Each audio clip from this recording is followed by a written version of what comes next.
قال الله تبارك وتعالى وعباد الرحمن الذين يمشون على الأرض هونا وإذا خاطبهم الجاهلون قالوا سلاما والذين يبيتون لربهم سجدا وقياما.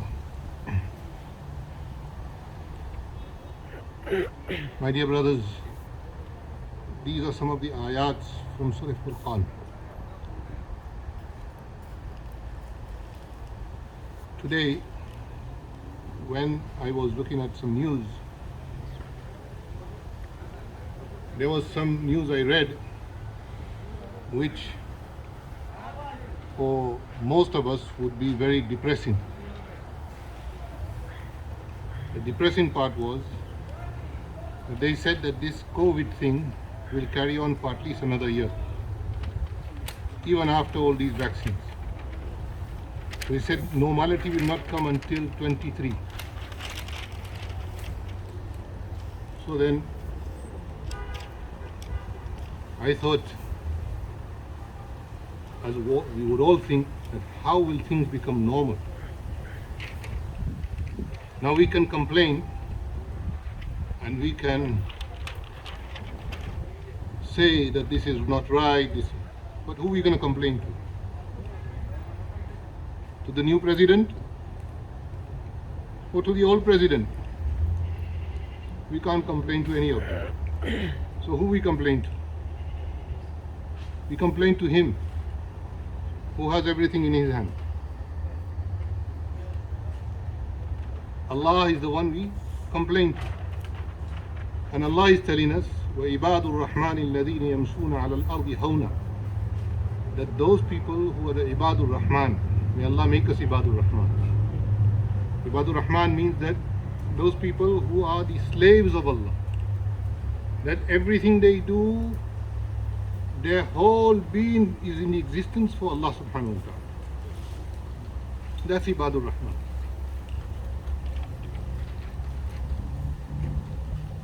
Sometimes they could be very rich also, and sometimes they could not have money also, but they are still Ibadur Rahman, because in their wealth they remember Allah and they spend according to what Allah says, and when they don't have much, they do shukr of Allah.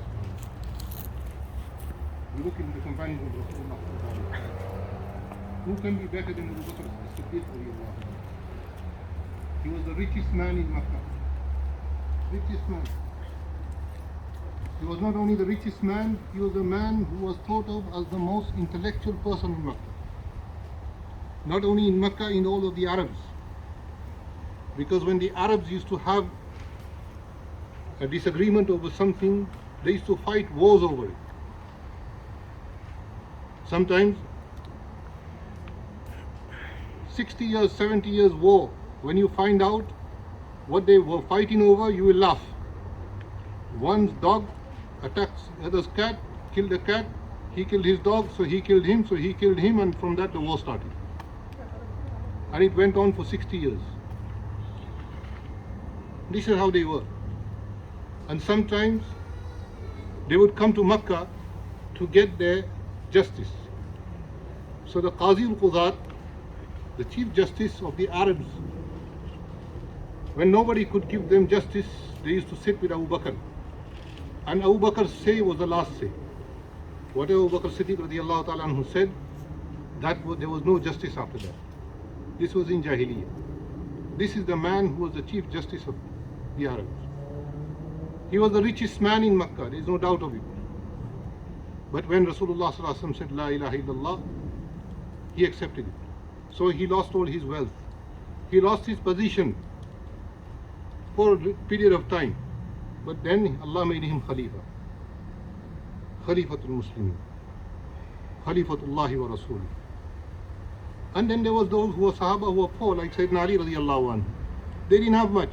Sayyidina Ali, most of his life he used to look after people's date palms and go and give water in the dates and so on, and he used to be paid measly.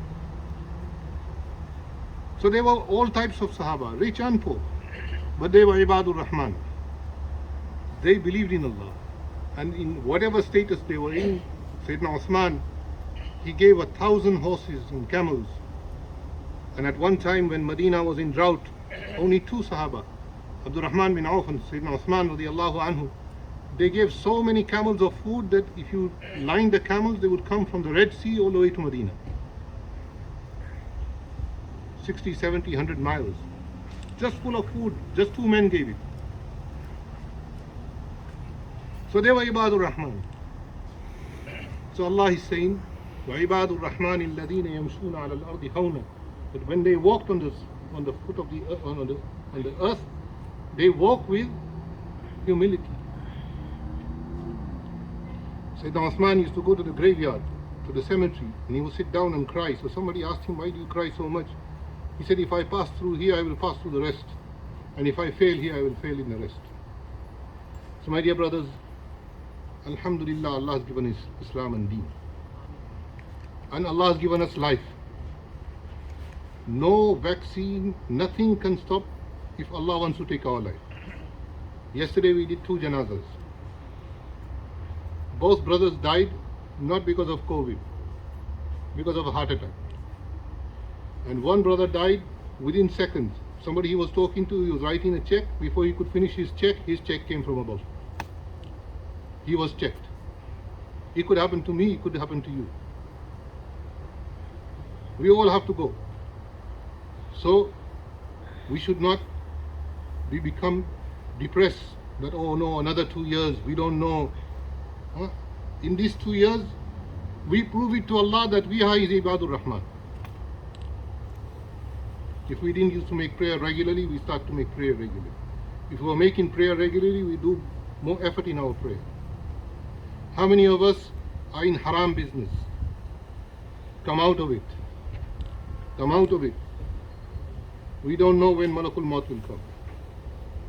But if we make the effort and to come out of it, Allah will give us tawfiq, inshallah. Because Jahannam, people are complaining that they can't go to Bangladesh, they can't go to Pakistan, they can't go to Middle East, they can't go to India, they can't go to anywhere. All the flights are stopped. We are still lucky that we can walk from here to home. Most of us don't. But we can walk around, we can breathe air, fresh air, nobody is stopping us. We should do shukr of Allah subhanahu wa ta'ala. If Malakul Maut comes now, am I ready? I don't think I'm ready. Is any of us ready yet? And don't think Malakul Maut will only come to the guy who's 95. No, Malakul Maut can come to the guy who's 20 also, and who's 95 also, and all those in between also. Malakul Maut doesn't ask. He just comes. So my dear brothers, Allah has given us this opportunity in life that we have, and we must make the most of this opportunity. Ask Allah subhanahu wa ta'ala. I was reading a hadith today by Abdullah ibn Abbas on this ayat, وَإِبَادُ الرَّحْمَنِ الَّذِينَ يَمْشُونَ عَلَى الْأَرْضِ هَوْنًا وَإِذَا خَاطَبَهُمُ الْجَاهِلُونَ قَالُوا سَلَامًا وَالَّذِينَ يَبِيتُونَ لِرَبِّهِمْ سُجَّدًا وَقِيَامًا. That they spend their night in sajda and qiyam. So we would think that we have to spend all night in sajda and qiyam. No. 2 rakats after Maghrib Salah, 2 rakats. And 4 rakats after Isha Salah. If somebody does that regularly, he is spending the whole night in qiyam. This is it. You don't have to sleep. You don't have to stand all night in qiyam.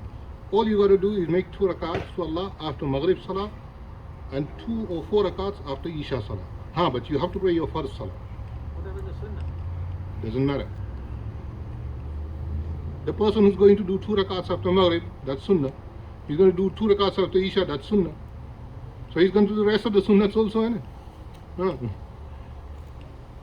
And the one who's not going to do it, he's not going to do nothing. So, 2 rakats after Maghrib, 2 rakats after Isha, or 4 rakats, we do our first Salah. We have to be punctual about our first Salah. Then, inshallah, read the rest to Allah. Make sure our earnings are halal. If we are in haram, make niyyah that we will come out of haram. Once a person makes niyyah, Allah forgives him and kicks him out. Niyyah means that you have the full intention to come out. Full intention. Not that, maybe when I have another 10 stores, then I'll come out. No. Even if you have 1 store, come out. If you have 10 stores, come out. This is what akhirat is. And inshallah, you are passing the boxes, as you know that we have purchased the land in the back. May Allah make it easy to raise the funds. Inshallah, we are very behind in raising the funds. Make dua to Allah subhanahu wa ta'ala that we raise the funds quickly and make the payment. We have to make the payment next month. It's not very far now. So make dua that Allah make it easy for us. And we have it online also, on our website also. You can send it through Zelle also. You can go to masjidkhalil.org. And if you want to give check or cash, you can give that also. May Allah give you jazak.